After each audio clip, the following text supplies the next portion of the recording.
Hello everyone, this is going to serve as a quick tutorial on how and why to use Canvas in science class. First things first, Canvas is called a learning management system.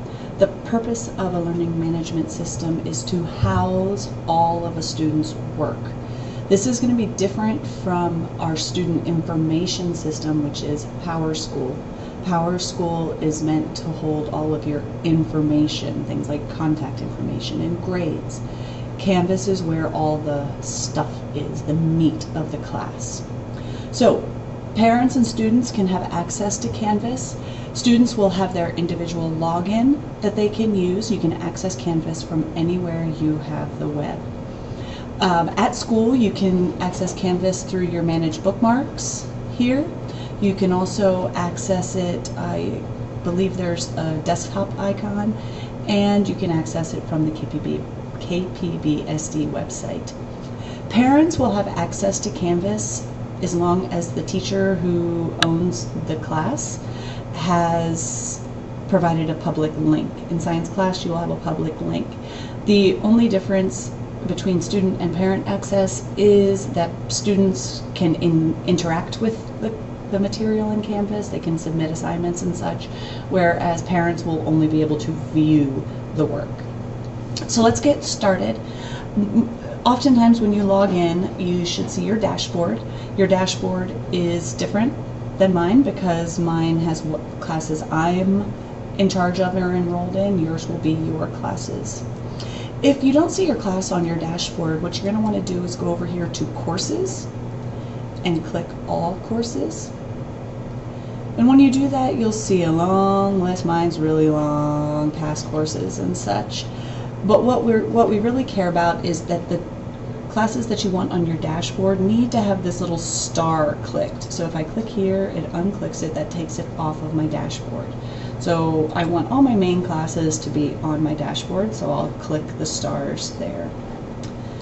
From the dashboard, taking a long time, you can click on the class you want. So we're going to go to science, since this is science. Now this website is going to look, or this page is going to look a little bit different for you than it does for me, for a couple of reasons. And you'll see that I'm actually going to go back to a fall 2017 class because it has a little more stuff in it than what I have in right now. So you'll see it'll look a little bit different. For example, I change these pictures often and so on. I'm also going to go ahead and click over here to Student View. You don't have to do this, but since I'm the owner of this Canvas course, I have all the controls, and I want you to see what it'll look like more for you. So here's what it'll look like for you. You have some options here, home modules, which we'll get to, and Google Drive. I also have most of your important links here on the home page. So if you click Go to Current Unit, that will be updated as we change units. Our journal prompts will be here. A table of contents, an ongoing list of what assignments we've been doing will be here. A link to my class website here, very important, and a link out to PowerSchool. I'm going to go ahead and just show you quickly what it looks like when we have a module going. So here, for example, this is a Types of Matter module. A module is just a unit of work. So in another class it might be, say, we're in the Types of Matter unit.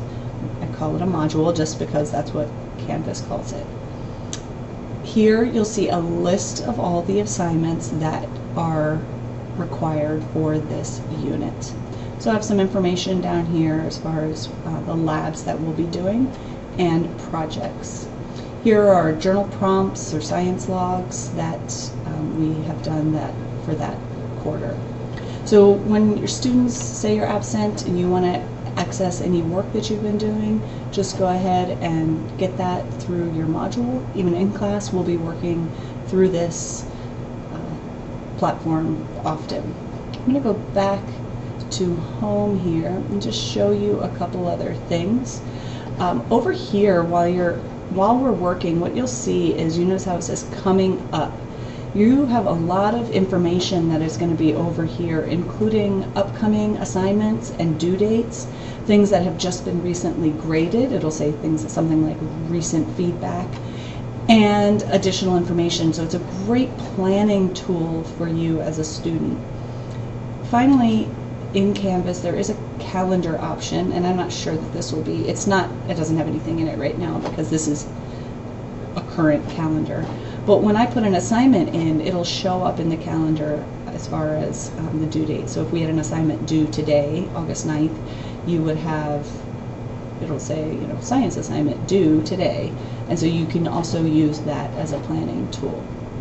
Oh, I hope that was a helpful look at how to use Canvas and some of the tools that you have in Canvas. I do have additional tutorials on specific information for specific tasks in Canvas as well.